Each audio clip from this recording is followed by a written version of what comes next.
ತಾಲೂಕಿನ ಮಗ್ಗೆ ಕಾರ್ಗೋಡು ಗ್ರಾಮ ಪಂಚಾಯಿತಿ ವ್ಯಾಪ್ತಿಯ ಇನ್ಸ್ಪೈರ್ ಇಂಟರ್ನ್ಯಾಷನಲ್ ಶಾಲೆ ಆವರಣದಲ್ಲಿ ಇಂದು ವಿದ್ಯಾರ್ಥಿನಿಯರಿಗೆ HPV ಲಸಿಕೆ ಕಾರ್ಯಕ್ರಮವನ್ನು ರಾಧಮ್ಮ ಜನಸ್ಪಂದನ ಹಾಗೂ Bengaluru HRD health care foundation ಸಹಯೋಗದಲ್ಲಿ ವಿದ್ಯಾರ್ಥಿನಿಯರಿಗೆ ಹಾಗೂ ಮಹಿಳೆಯರಿಗೆ ಆರೋಗ್ಯ ಶಿಬಿರವನ್ನು ಏರ್ಪಡಿಸಲಾಗಿತ್ತು.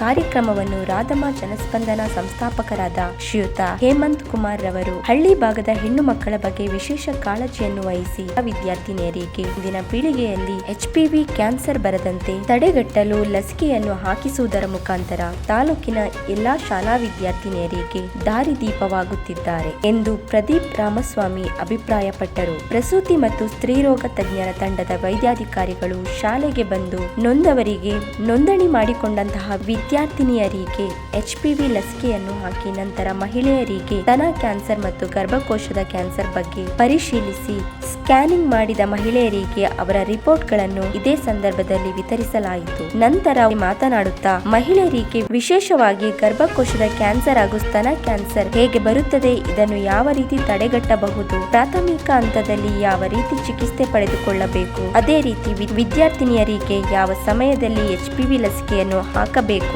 ಎನ್ನುವುದರ ಬಗ್ಗೆ ಅರಿವು ಮೂಡಿಸಿದರು. ಇದೇ ಸಂದರ್ಭದಲ್ಲಿ ರಾಧಮ್ಮ ಜನಸ್ಪಂದನ ಸಂಸ್ಥಾಪಕರಾದ ಶ್ರೀಯುತ ಹೇಮಂತ್ ಕುಮಾರ್ ಅವರ ಸಮಾಜಮುಖಿ ಕೆಲಸದ ಬಗ್ಗೆ ವಾಹಿನಿಯ ಜೊತೆ ಮನದಾಳದ ಮಾತುಗಳನ್ನು ಹಂಚಿಕೊಂಡರು.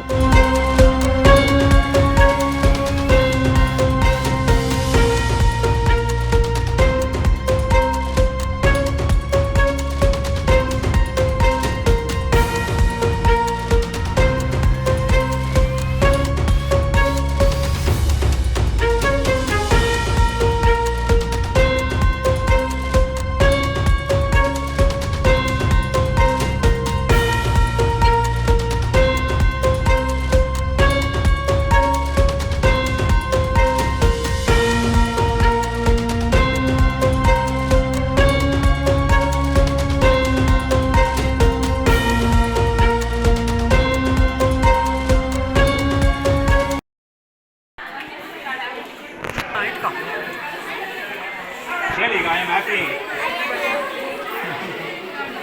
I got my HPV vaccine today. Well, I got my HPV vaccine today.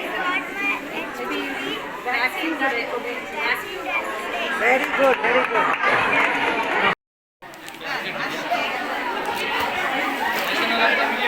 Wow, this is super.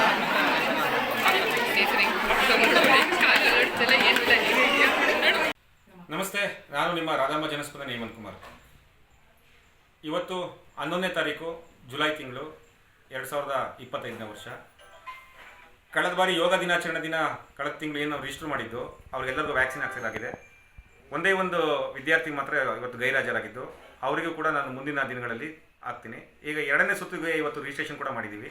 ಅದಕ್ಕೂ ಕೂಡ ತುಂಬ ಬೇಡಿಕೆ ಇದ್ದು ಎಲ್ಲರೂ ಕೂಡ ಸಕಾರಾತ್ಮಕವಾಗಿ ತಂದೆ ತಾಯಿ ಬಂದು ಪೋಷಕರು ಬಂದು ರಿಜಿಸ್ಟರ್ ಮಾಡಿಕೊಟ್ಟಿದ್ದಾರೆ. 2025 ಈ ವರ್ಷ ಮುಗಿಯೋ ಹೊತ್ತಿಗೆ ನನ್ನ ಗುರಿ ಇರೋದು 1,000 ಮಕ್ಕಳಿಗೆ ಈ ತಾಲೂಕಿನಲ್ಲಿ ಹಾಕ್ಕೊಡ್ಬೇಕು ಅಂತ. ಒಂದು ತಾಲೂಕು ನಮ್ಮ ಆಲೂರು ತಾಲೂಕಿನಲ್ಲಿ 1,000 ಮಕ್ಕಳಿಗೆ ವ್ಯಾಕ್ಸಿನೇಷನ್ ಡ್ರೈವ್ ಮಾಡೋದಕ್ಕೆ ನನ್ನ ಗುರಿ ಇಟ್ಟಿದ್ದೀನಿ. ಈ ಎಲ್ಲರ ಒಂದು ಪ್ರೇರಣೆ ಯಾರು ಅಂತಂದರೆ ಶ್ರೀಯುತ ಸನ್ಮಾನ್ಯ AT ರಾಮಸ್ವಾಮಿ ಅವರು, ಅರಕಲಗೂಡು ವಿಧಾನಸಭಾದ ಮಾಜಿ ಶಾಸಕರು ಮತ್ತು ಪರಿಸರಕ್ಕಾಗಿ ನಾವು ಸಂಘಟನೆಯ ರಾಜ್ಯ ಅಧ್ಯಕ್ಷರಾಗಿರೋರು. ಅರಕಲಗೂಡಲ್ಲಿ 2,000 ಮಕ್ಕಳಿಗೆ ಹಾಕ್ಸಿದ್ದಾರೆ ಅವರು. ಸೊ ಅವರ ಪ್ರೇರಣೆಯಿಂದ ಮತ್ತು ಸುಧಾಮೂರ್ತಿಯವರ ಏನೋ ಮೊದಲ ಭಾಷಣ ಇತ್ತಲ್ಲ ರಾಜ್ಯಸಭೆಯಲ್ಲಿ ಈ ಗರ್ಭಕೋಶ ಕ್ಯಾನ್ಸರ್ ಬಗ್ಗೆ, ಅದರಿಂದ ಕೂಡ ನನಗೆ ಪ್ರೇರಣೆ ಸಿಕ್ಕಿ ಸೇವಾ ಮನೋಭಾವದಿಂದ ಮಾಡ್ತಾಯಿದ್ದೀನಿ. ನಿಮ್ಮೆಲ್ಲರ ಸಹಕಾರ, ನಿಮ್ಮೆಲ್ಲರ ಪ್ರೀತಿ, ಭಗವಂತನ ಅನುಗ್ರಹ ನನ್ನ ಮೇಲೆ ಸದಾಕಾಲ ಇರಲಿ ಅಂತ ಕೇಳಿಕೊಂಡು ಇಂಥ ಸೇವೆಗಳನ್ನು ನಾನು ನಿರಂತರವಾಗಿ ಈ ವರ್ಷ ಕೊನೆಯವರೆಗೂ ಮಾಡ್ತಾನೆ ಇರ್ತೀನಿ ಅಂತ ಹೇಳ್ತಾ ನನ್ನ ಮಾತನ್ನು ಮುಗಿಸ್ತೇನೆ. ಸೊ ನಿಮ್ಮ ತಂಡಕ್ಕೆ ಒಂದು ಅಭಿನಂದನೆ ಸಲ್ಲಿಸ್ತಾ, ಮೊದಲನೇದಾಗಿ ಈಗ ಇವ್ರು ಹೇಳ್ತಾ ಇದ್ರು, ನಮ್ಮ ತಂದೆಯವರು ಅರಸಿಕಟ್ಟೆ ದೇವಾಲಯ ಸಮಿತಿ ಅಂತೇಳಿ ಒಂದು ದೇವಸ್ಥಾನದ ಸಮಿತಿಯ ಅಧ್ಯಕ್ಷರಾಗಿದ್ದಾರೆ. ಅಲ್ಲಿ ಮೊದಲು ಆದಾಯ ಅವರು ಅಧ್ಯಕ್ಷರಾಗೋಕ್ಕಿಂತ ಮೊದಲು 3 ತಿಂಗಳಿಗೆ 30-40 ಸಾವಿರ ದೇವಸ್ಥಾನಕ್ಕೆ ದೇಣಿಗೆ ಬರ್ತಾ ಇದೆ ಅಂತ ತೋರಿಸ್ಕೊಂಡ್ಬಂದರು ಸುಮಾರು ವರ್ಷಗಳಿಂದ. ಹಳೆ ದೇವಸ್ಥಾನ ಅದು. ಇವರು ಅಧ್ಯಕ್ಷರಾದ ಮೇಲೆ ತಿಂಗಳಿಗೆ 25-30 ಲಕ್ಷ ಆದಾಯ ಬರುತ್ತೆ ಅಂತ ತೋರಿಸಿದ್ದಾರೆ. ಅಂದರೆ ಮೊದಲು ಏನಾಗ್ತಿತ್ತು ಅನ್ನೋದನ್ನು ಅರ್ಥ ಮಾಡ್ಕೊಳ್ಳಿ. ನಮ್ಮಲ್ಲಿ ಈ ಸಮಾಜದಲ್ಲಿ ಹೇಗೆ ಅಂದರೆ ಏನು ಇಲ್ಲದೆ ಇದ್ದಾಗ ಸುಮ್ಮನಿರ್ತಾರೆ. ಯಾರಾದರೂ ಒಂದು ಒಳ್ಳೇದು ಮಾಡೋಕ್ಕೆ ಹೋದಾಗ ಮತ್ತಲ್ಲಿ ಕಲ್ಲು ಹಾಕೋದು ಜಾಸ್ತಿ. ಅಷ್ಟೊಂದು ಆದಾಯ ತೋರಿಸಿ ಅದು ಬಿಟ್ಟು ಚಿನ್ನ ಬೆಳ್ಳಿ ಅದು ಬರುತ್ತೆ, ಅದು ಬೇರೆ ತೋರಿಸಿ ಅದ್ರ ಮೂಲಕ ಸಮಾಜದ ಬೇರೆ ಬೇರೆ ಕಾರ್ಯಗಳು. ಈಗ ಆ ದೇವಸ್ಥಾನದ ಕೂಡ ತುಂಬ ಅಭಿವೃದ್ಧಿ ಮಾಡಿದ್ದಾರೆ. ಅದ್ರ ಜೊತೆಗೆ ಬೇರೆ ಬೇರೆ ಕಾರ್ಯಗಳು HPVದು ಸುಮಾರು 2000 ಸ್ವಿಚ್ ಮತ್ತು ಕೊಡಿಸಿದ್ದಾರೆ. ಬೇರೆ ಬೇರೆ ಕಾರ್ಯಕ್ರಮಗಳು ಮಾಡ್ತಾರೆ. ಕೆಲವೊಬ್ಬರು ಬಡ ಮಕ್ಕಳಿಗೆ, ಚೆನ್ನಾಗಿ ಓದುವಂಥ ಮಕ್ಕಳಿಗೆ, ದುಡ್ಡಿಲ್ಲದೆ ಇರೋರಿಗೆ ಅವ್ರನ್ನ ಓದಿಸ್ತಾರೆ. AS ಮಾಡಿಸ್ತಾ ಇದ್ದಾರೆ ಕೆಲವೊಬ್ಬರಿಗೆ. ಆ ಥರದ ಕಾರ್ಯಗಳನ್ನ ಅಂದರೆ ಒಬ್ಬರು ಒಳ್ಳೆಯವರಿದ್ದಾಗ ಏನು ಮಾಡ್ಬೋದು ಅಂತ. ಅದೇ ರೀತಿ ನಮ್ಮದು ಕೂಡ ಒಂದು ಟ್ರಸ್ಟ್ ಥರ ಮಾಡ್ಕೊಂಡಿದ್ದೀವಿ. ನಾವು ಕೂಡ ಯಾರ್ಯಾರು ಅತಿ ಹೆಚ್ಚು ಅಂಕಗಳನ್ನ ಸರ್ಕಾರಿ ಶಾಲೆಯಲ್ಲಿ ಓದಿ ತೆಗೆದಿರ್ತಾರೆ ಮತ್ತು ಕ್ರೀಡೆಗಳಲ್ಲಿ ರಾಷ್ಟ್ರಮಟ್ಟಕ್ಕೆ ಯಾರ್ಯಾರು ಹೋಗಿದ್ದಾರೆ ಮತ್ತು ಪ್ರತಿ ವರ್ಷ 1000 ಗಿಡ ನೆಡ್ತೀವಿ. ಕಾಂಪೌಂಡ್ ಇರುವಂಥ ಶಾಲೆ ಸರ್ಕಾರಿ ಶಾಲೆ. ಆ ಥರದ್ದೆಲ್ಲ ಕಾರ್ಯಗಳು ಮಾಡ್ತೀವಿ. ಮತ್ತು ಕಲೆಗಳ ಬಗ್ಗೆ ಮಾಡ್ತೀವಿ. ಮಹಿಳಾ ದಿನಾಚರಣೆ ಮಾಡಿದ್ದೀವಿ ಮೇಡಮ್ನವ್ರು. ವ್ಯಾಕ್ಸಿನೇಷನ್ ಹಾಕ್ತಾ ಇರೋದು. ಈಗ ನೀವು ಕೇಳಿದ್ದೇನು ಅಂದರೆ ನಮಗೆ ಹಾಕಿಸ್ಬೋದಾ ಅಂತ ಕೇಳಿದರು. ಸೊ ನೀವು ಕೂಡ ಅಂದರೆ 45 ವರ್ಷದ ತನಕನೂ ವ್ಯಾಕ್ಸಿನೇಷನ್ ಹಾಕಿಸ್ಬಹುದು. ಆದರೆ ಚಿಕ್ಕ ವಯಸ್ಸಿನಲ್ಲಿ ಅಂದರೆ 9 ರಿಂದ 14 ವಯಸ್ಸು ಕರೆಕ್ಟ್ ವಯಸ್ಸು. ಇನ್ನು 9 ರಿಂದ 26 ತನಕನೂ ನಾವು ಹಾಕ್ಬೋದು. ಆದರೆ ಎಷ್ಟು ಬೇಗ ಹಾಕಿಸ್ಕೊಂಡಿರ್ತಾರೋ ಅಷ್ಟೊಂದು ಪರಿಣಾಮಕಾರಿಯಾಗಿ ಅದು ಕೆಲಸ ಮಾಡುತ್ತೆ ವ್ಯಾಕ್ಸಿನ್. ರೋಗ ನಿರೋಧಕ ಶಕ್ತಿ ಅಂದರೆ ಅದು ಇಮ್ಯುನಿಟಿ ಅಷ್ಟು ಸ್ಟ್ರಾಂಗ್ ಆಗಿರುತ್ತೆ ಅವರಲ್ಲಿ ಕೊಟ್ಟಾಗ. ಸೊ ನಿಮ್ಮಲ್ಲಿ ಕೊಟ್ಟರೆ ಏನಾಗುತ್ತೆ, ಇಮ್ಯುನಿಟಿ ಇದು ಎಫಿಕೆಸಿ ಕಡಿಮೆ ಆಗ್ತಾ ಹೋಗುತ್ತೆ. ಸೊ ನಾ ಹೇಳೋದೇನು ಅಂದರೆ ಮದುವೆ ಆದ ಎಲ್ಲ ಲೇಡೀಸು ಕೂಡ 30 ವರ್ಷದ ನಂತರ HPV DNA ಟೆಸ್ಟಿಂಗ್ ಅನ್ನೋದು ಮಾಡಿಸ್ಕೋಬೇಕು. HPV DNA ಟೆಸ್ಟಿಂಗ್ ಅಂದರೆ ನಾನೀಗ ವ್ಯಾಕ್ಸಿನ್ ಹಾಕೋದಕ್ಕೆ ಮುಖ್ಯವಾದ ಕಾರಣ HPV ಅನ್ನೋ ವೈರಸ್ ಸೋಂಕಿಂದ ಬರುವ ಕ್ಯಾನ್ಸರ್. ಇದೊಂದೇ ಕ್ಯಾನ್ಸರ್ಗೆ ನಮಗೆ ನಿಖರವಾಗಿ ಇದೇ ಕಾರಣ ಅಂತೇಳಿ ಖಚಿತವಾಗಿ ಗೊತ್ತಾಗಿದೆ. ಸೊ ಈ ವೈರಸ್ ಬರದೇ ಅಂದರೆ ಆ ವಯಸ್ಸಿನಲ್ಲಿ ಅವತ್ತು ಹೇಳಿದ್ದೆ ನಾನು ಯಾವ ರೀತಿಯಾಗಿ ಆ ವೈರಸ್ ನಮ್ಮ ದೇಹ ಸೇರಿಕೊಳ್ಳುತ್ತೆ ಅಂತ. ಒಂದು ನಿಕಟ ಒಂದು ಸಂಬಂಧ ಇದ್ದಾಗ ಹೆಚ್ಚಾಗಿ ಲೈಂಗಿಕ ಸಂಪರ್ಕ ಹೊಂದಿದ ಮೇಲೆ ಆ ವೈರಸ್ ನಮ್ಮ ದೇಹದಲ್ಲಿ ಬರುತ್ತೆ. ಹಾಗಾಗಿ ಈ ವಯಸ್ಸಿನವ್ರಿಗೆ ಕೊಟ್ಟರೆ ಏನಾಗುತ್ತೆ, ತುಂಬ ಎಫೆಕ್ಟಿವ್ ಆಗಿ ಆ್ಯಂಟಿಬಾಡೀಸ್ ಪ್ರೊಡ್ಯೂಸ್ ಆಗೋದ್ರಿಂದ ನಾಳೆ ದಿವಸ ಅವ್ರಿಗೆ ವೈರಸ್ ಬಾಡಿಗೆ ಹೋದರೂ ಕೂಡ ಕ್ಯಾನ್ಸರ್ ಬರುವ ಸಾಧ್ಯತೆ ತುಂಬ ಕಡಿಮೆ. ಆದರೆ ನಿಮ್ಮಲ್ಲಿ ಏನಾಗುತ್ತೆ, ಈಗಾಗಲೇ ಸಂಪರ್ಕ ಹೊಂದಿರೋದ್ರಿಂದ, ಮ್ಯಾರೇಜ್ ಆಗಿರೋದ್ರಿಂದ, ಸೊ ಅದು ದೇಹದಲ್ಲಿ ಇದ್ದರೆ, ಆ ವೈರಸ್ ದೇಹದಲ್ಲಿ ಆಗಲೇ ಎಂಟ್ರ್ ಆಗಿದ್ದರೆ ನಮ್ಮ ದೇಹ ಅದನ್ನು ಹೊಡೆದೋಡಿಸೋಂಥ ರೋಗ ನಿರೋಧಕ ಶಕ್ತಿ ಉತ್ಪಾದನೆ ಮಾಡಿರುತ್ತೆ. ಕೆಲವರಲ್ಲಿ ಅದು ಹಾಗೇ ಉಳ್ಕೊಂಡು ಕೆಲವು ವರ್ಷಗಳ ನಂತರ ಕ್ಯಾನ್ಸರ್ ಉಂಟು ಮಾಡುತ್ತೆ. ದಯವಿಟ್ಟು ಇದನ್ನ ತಿಳ್ಕೊಳ್ಬೇಕು ಎಲ್ರು. ತಪ್ಪು ಮಾಹಿತಿಯನ್ನ ಹರಡಬೇಡಿ. ಸೊ ಈ ಹಾರ್ಟ್ ಅಟ್ಯಾಕ್ನ ಕಡಿಮೆ ಮಾಡಬೇಕು ಅಂದ್ರೆ ಏನ್ ಮಾಡ್ಬೇಕು ನಾವು? ಜೀವನ ಶೈಲಿ, ಲೈಫ್ ಸ್ಟೈಲ್, ಜೀವನ ಶೈಲಿನಲ್ಲಿ ಬದಲಾವಣೆಗಳಾಗಬೇಕು. ಏನಿದು ಬದಲಾವಣೆಗಳು? ಆಹಾರದಲ್ಲಿ ಹಿತ ಮಿತ ಇರಬೇಕು. ಹೆಚ್ಚು ಕೊಬ್ಬಿನಾಂಶ, ಉಪ್ಪಿನಾಂಶ, ಸಕ್ಕರೆ ಅಂಶನ ಕಡಿಮೆ ಮಾಡಬೇಕು. ಎರಡನೇದು ವ್ಯಾಯಾಮ. ನಿಯಮಿತವಾಗಿ ಪ್ರತಿದಿನ 45 ರಿಂದ 60 ನಿಮಿಷ ಮಹಿಳೆಯರು, ಪುರುಷರು, ಮಕ್ಕಳು ವ್ಯಾಯಾಮವನ್ನು ನಿಮ್ಮ ಜೀವನ ಶೈಲಿನಲ್ಲಿ, ದಿನಚರಿನಲ್ಲಿ ಅಳವಡಿಸ್ಕೊಳ್ಬೇಕು. ಅದು ವಾಕಿಂಗ್ ಇರ್ಬೋದು, ಜಾಗಿಂಗ್ ಇರ್ಬೋದು, ನಿಂತಲ್ಲೇ ಕುಣಿಯೋದಿರ್ಬೋದು, ಡ್ಯಾನ್ಸಿಂಗ್ ಇರ್ಬೋದು. ಅದಕ್ಕೆ ಯಾವ ಜಿಮ್ಗೂ ಹೋಗಿ ನೀವು ಅದು ಹಣ ಖರ್ಚು ಮಾಡುವಂಥ ಅವಶ್ಯಕತೆ ಇಲ್ಲ.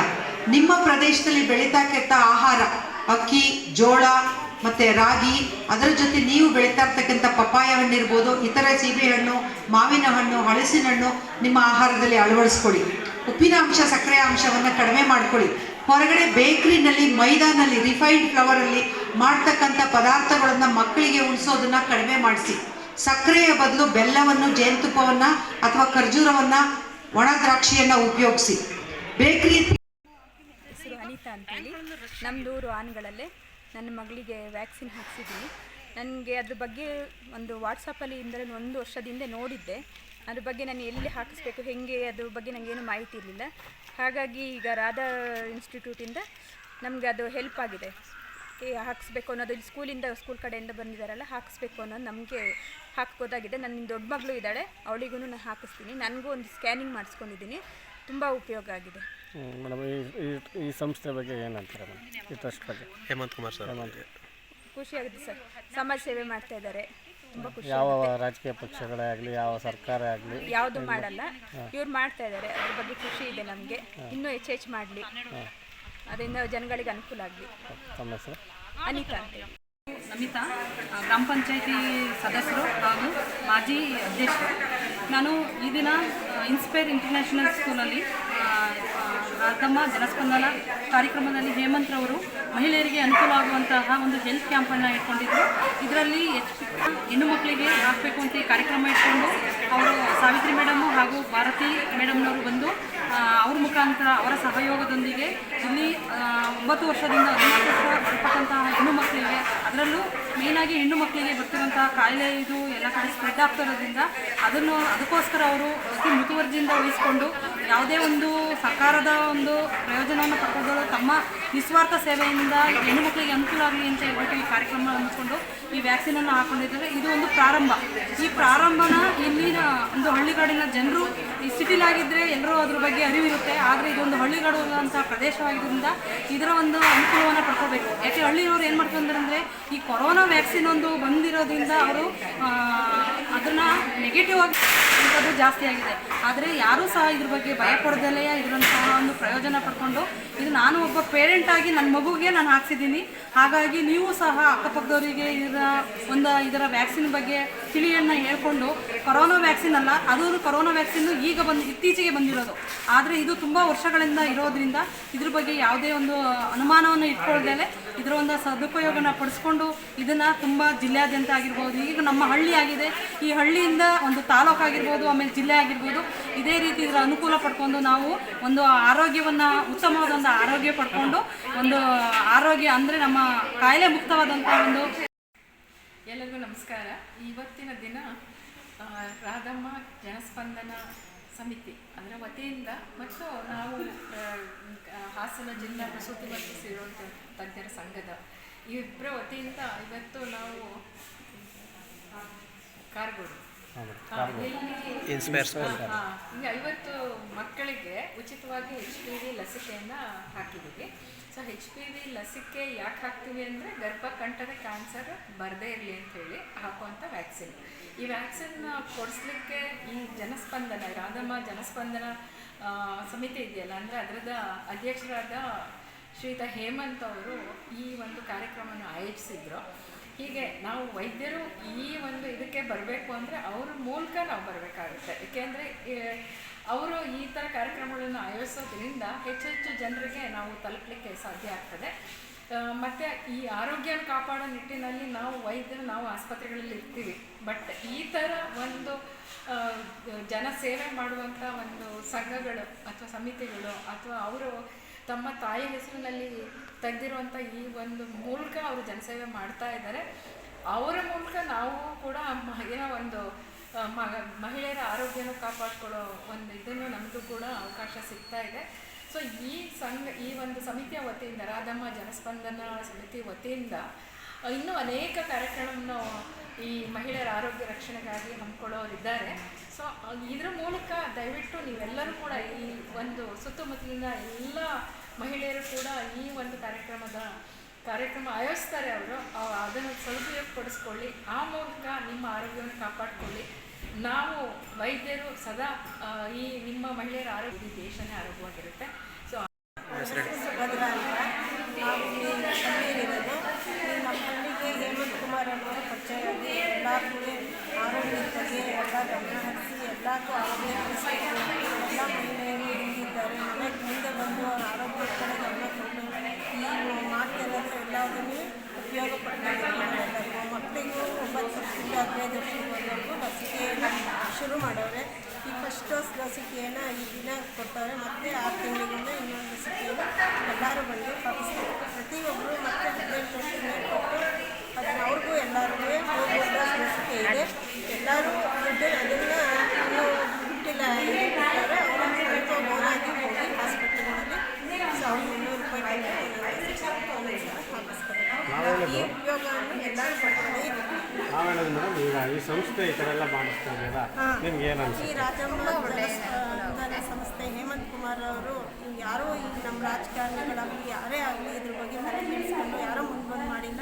ಇದನ್ನು ಇವ್ರು ಮಾಡೋದ್ರಿಂದ ಎಲ್ಲರಿಗೂ ಅನುಕೂಲ ಆಗುತ್ತೆ. ಅವರಿಗೆಲ್ಲ ತುಂಬ ಧನ್ಯವಾದಗಳು. ಮೇಡಮ್, ಈಗ ನನ್ನ ಹೆಸರು ಮೀನಾಕ್ಷಿ ವರ್ಷದಿಂದ ಇಲ್ಲೇ ಮಕ್ಕಳ ನಿವಾಸ. ಇಲ್ಲಿ ಇನ್ಸ್ಪೈರ್ ಸ್ಕೂಲಲ್ಲಿ ಜನಸ್ಪಂದನ ಇವರಿಂದ ಹೇಮಂತ್ ಕುಮಾರ್ ಅವರಿಂದ ಒಂದು ಹೆಲ್ತ್ ಕ್ಯಾಂಪ್ ಆಯೋಜನೆ ಮಾಡಿದರು. ಅದರಲ್ಲಿ ಸುಮಾರು ಒಂದು 50 ಜನ ಮಕ್ಕಳಿಗೆ ವ್ಯಾಕ್ಸಿನೇಷನ್ ಹಾಕಿದ್ದಾರೆ HPV.